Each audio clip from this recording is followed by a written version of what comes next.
পয়সা আপনারা আজকে থেকে চাঁদা দিবেন না।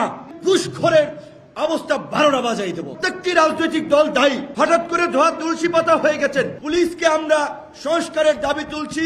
অসৎ অফিসারদের ইতিমধ্যেই চাকরিচ্যুত করা হচ্ছে, বাকিদেরও চাকরিচ্যুত করা হবে। যদি ঘুষ চায় আপনারা আমাদেরকে বলবেন।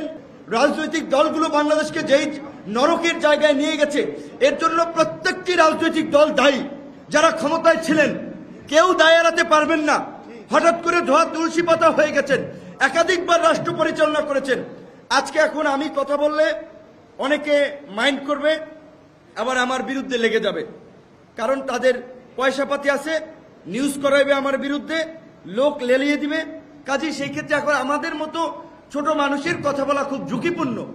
এইখানে প্রথম আলোতে আপনার এই যে 22 অগস্ট একটা নিউজ হয়েছে, পরিবহনে চাঁদাবাজির হাত বদল আওয়ামী লীগ থেকে বিএনপি। এটা আমার কথা না, প্রথম আলো বাংলাদেশের লিডিং পত্রিকা নিউজ করেছে। তাহলে মানে কি লাভ হলো যে এই দখলদারি চাঁদাবাজি যদি একজনের হাত থেকে আরেকজনের হাতে যদি চলে যায় এবং সেটা যদি চলতে থাকে, তাহলে এই যে শ্রমিকরা, এখানে আব্দুর রহমান ভাই বলেছে, আমি যখন কারাগারে যাই প্রিজন ভ্যানে দেখা হয়েছে হকার পানি বেচে বাসে, দেখা হয়েছে রিক্সা চালায়, দেখা হয়েছে বাসের হেল্পার।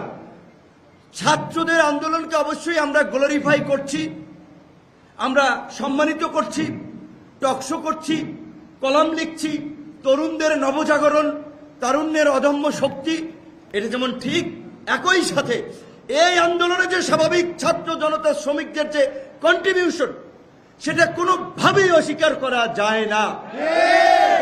ছাত্রদের প্রতি আমাদের সবার আবেগ আছে, আমরা কেয়ার নিচ্ছি। কয়েকজন শ্রমিক নারায়ণগঞ্জ থেকে যাত্রাবাড়ি থেকে এসেছে, রক্ত পড়ছে, চিকিৎসা করাতে পারছে না। এই যে সরকারিভাবে দুটো হসপিটালে যে চিকিৎসা দেওয়া হচ্ছে, আপনার সিএমএইচ এবং ঢাকা মেডিকেল, এটাও কিন্তু অনেকে জানছে না। কাজী শ্রমিক ভাইদের মাধ্যমে, এখানে টেলিভিশন, পত্রপত্রিকা, গণমাধ্যমের মাধ্যমে আমি জানাচ্ছি, এই নিউজটা আপনারা অন্তত একটু প্রচার করবেন যে আন্দোলনে আহত সকল শ্রেণী পেশার মানুষের জন্য ঢাকা মেডিকেল এবং সিএমএইচে আর্থিক সহায়তা সহ সব ধরনের চিকিৎসা সেবা তারা দিবে। কিন্তু কেউ যদি আবার বলে আমার 5 লাখ টাকা আগে খরচ হয়েছে আমাকে দেন, এইটা হবে না। আপনার যদি চিকিৎসা লাগে, ওষুধ কেনা লাগে, সেটার জন্য তারা কিন্তু আপনাকে সহায়তা করবে। আপনারা জানেন যে পরিবহন খাতের সন্ত্রাসী বলেন, মাফিয়া বলেন, গডফাদার বলেন, সেটি ছিলেন ঢাকা মহানগর দক্ষিণের সহসভাপতি এবং এই যে সড়ক পরিবহন শ্রমিক এই দোকানের জোর করে যে দোকানদার ছিলেন খন্দকার এনায়েতুল্লাহ। তার গত 15 বছর আগের, সাংবাদিক ভাই সহ সবাইকে বলছি, আমার কথা বিশ্বাস করা লাগবে না, 15 বছর আগে সে কয়েক কোটি টাকার মালিক ছিল, আর এখন কয়েক হাজার কোটি টাকার মালিক হয়েছে।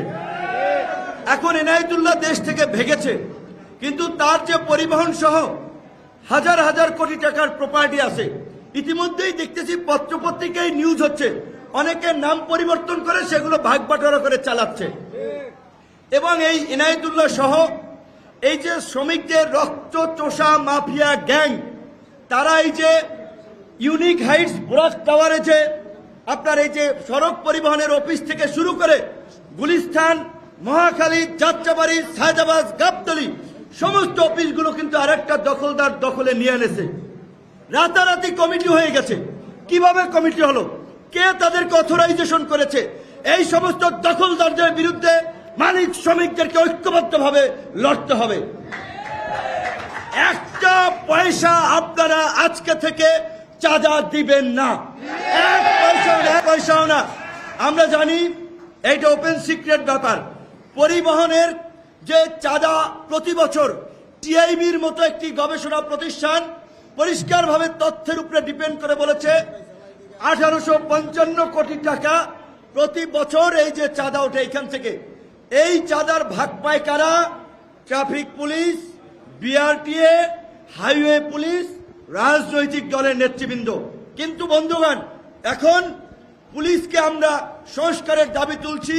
দুর্নীতিবাজ, দলবাজ, অসৎ অফিসারদেরকে ইতিমধ্যেই চাকরিচ্যুত করা হচ্ছে, বাকিদেরও চাকরিচ্যুত করা হবে। কাজী পুলিশ এখন একটি পেশাদার জনবান্ধব বাহিনীতে পরিণত হবে।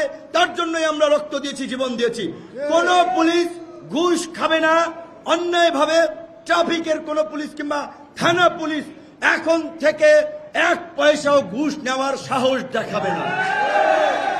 যদি ঘুষ চায় আপনারা আমাদেরকে বলবেন, সবাই মিলে ওই ঘুষখোরের অবস্থা 12টা বাজাই দেব।